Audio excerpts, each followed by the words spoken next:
আসসালামু আলাইকুম। স্টার এগ্রোসেনের পক্ষ থেকে আপনাদের স্বাগতম অভিনন্দন। আজকে আপনাদের মাঝে হাজির হয়েছি তিত বেগুনের গাছ নিয়ে, যেটি বর্তমান সময়ে চাষের জন্য একটি গুরুত্বপূর্ণ জিনিস। সেটা হচ্ছে তিত বেগুন। তিত বেগুন আমরা টমেটোর গ্রাফটিং হিসাবে ব্যবহার করি। কারণ হচ্ছে অতিরিক্ত হিট টেম্পারেচার এবং বৃষ্টিতে আমরা এই গ্রাফটিং চারা যদি আমরা জমিতে রোপণ করি, সেক্ষেত্রে আমাদের গাছের লংজিভিটি বেশি হয় এবং গাছ যে উইল্টিংয়ের হাত থেকে আমরা আমাদের টমেটো চাষকে আমরা বাঁচাতে পারি। কারণ হচ্ছে এই তিত বেগুনগুলো হচ্ছে খুবই অবহেলিত এবং পরিত্যক্ত জায়গাতে যদি আপনি লাগিয়ে রাখেন, কোনো যত্ন নেই, কিচ্ছু নেই, তারপর দেখবেন যে গাছগুলো সুন্দর এবং সতেজ। দেখুন, এখানে কিন্তু পানি দিই না, আমি কোনো কিছুই দিই নাই। আমার একটি তিত বেগুনের বাগান, এখানে কোনো পরিচর্যা নেই। তারপরে দেখুন গাছগুলো কত সুন্দর সতেজ হয়েছে। আপনারা দেখতে পাচ্ছেন আমার তিত বেগুন গাছে বেগুনের বীজ অলরেডি পেকে গেছে। আমি এখান থেকে বীজ সংগ্রহ করেছি এর আগে। তো আপনারা বর্তমান যে সকল চাষি ভাইরা আছে যারা টমেটো চাষ করেন, গ্রীষ্মকালীন হিট টেম্পারেচারে আপনারা টমেটো চাষ করতে যাচ্ছেন, তারা গ্রাফটিং টমেটো চাষ করবেন। কারণ অনেকেই চায় যে আমি গ্রাফটিং টমেটো চাষ করব, কিন্তু হয়তো বা অনেকে সার দিয়ে কোলায় না। কারণ হচ্ছে দেখুন, একটি গ্রাফটিং টমেটোর চারার দাম মিনিমাম 15 থেকে 20 টাকার ভিতরে। তো তাহলে আপনি যদি টমেটো 1000 চারা কেনেন, সেক্ষেত্রে আপনার 1000 চারার দাম 20,000 টাকা। এই যে আপনার একটা কস্ট, এটা যদি আপনি নিজে নিজে চারা তৈরি করেন, সেক্ষেত্রে কিন্তু আপনার এই কস্টটি কমে যাবে।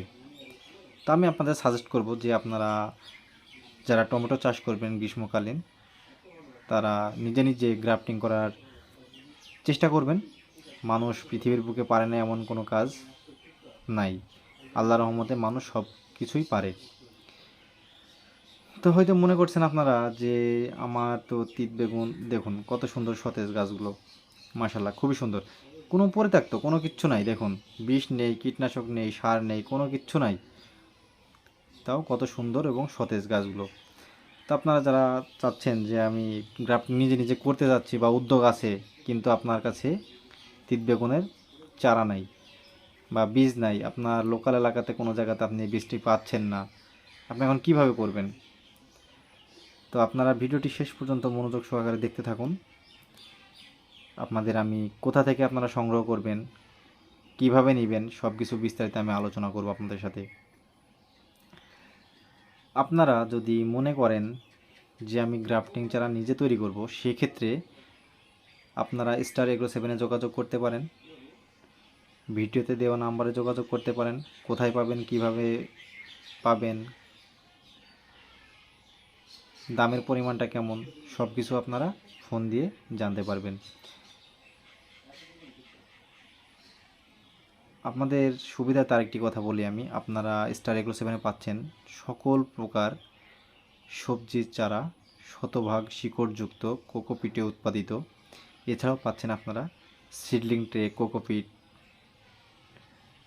কীটনাশক ইত্যাদি এবং কৃষি বিষয়ক সকল পরামর্শ। তো যাই হোক, চলুন।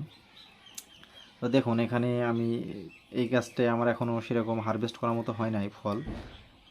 ভিডিওর শুরুতে আপনারা যে বাগানটি দেখছেন, ওটাতে আমি ফল হারভেস্ট করছি।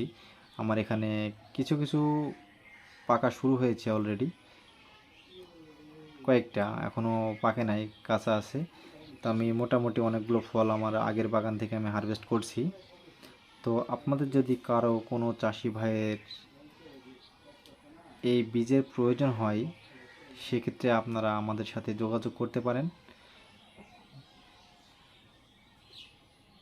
কারণ হচ্ছে আপনারা যদি নিজে নিজে চারা উৎপাদন করেন, তাহলে আপনারা যে সাপোজ আপনারা মনে করেন 33% জমি আপনি চারা লাগাবেন, তাহলে 33% জমিতে আপনার মিনিমাম 3000 চারা লাগবে। তাহলে যদি 20 টাকা পিস আপনি চারা কেনেন, তাহলে 60,000 টাকা, অনেক কস্ট। তো সেক্ষেত্রে আপনারা নিজেরা উৎপাদন করার চেষ্টা করবেন। তো দেখুন, আপনাদের বীজগুলো আমি দেখাচ্ছি। আজকে এই বীজগুলো আমি সংগ্রহ করছি, পুরনো এর আগে বীজ আছে সেগুলো আমার প্যাকেটজাত করা আছে, এগুলো আমি আজকে কালেক্ট করছি। কালেক্ট করে আমি দেখুন এখনও পানি দেখা যাচ্ছে হয়তো বা, তো এগুলো আজকে আমি কালেক্ট করছি, কালেক্ট করে রেখে দিয়েছি। যদি কোনো চাষি ভাইয়ের প্রয়োজন হয়, আমাদের ভিডিওতে দেওয়া নাম্বারে যোগাযোগ করবেন, যোগাযোগ করে নিতে পারবেন। বাংলাদেশের 64 জেলাতে আমরা বীজ সাপ্লাই দিয়ে থাকি। সব ধরনের সবজির বীজ, করল্লা, বেগুন, টমেটো, কোকোপিট, যা কিছু লাগে আপনার সব কিছুই আমরা স্টার এগ্রো 7 আপনারা নিতে পারবেন। ভিডিওটি যদি ভালো লাগে আপনাদের, চ্যানেলটি সাবস্ক্রাইব করে পাশে থাকবেন পরবর্তী আপডেট ভিডিও পাওয়ার জন্য। সুস্থ থাকবেন, ভালো থাকবেন। আল্লাহ হাফিজ।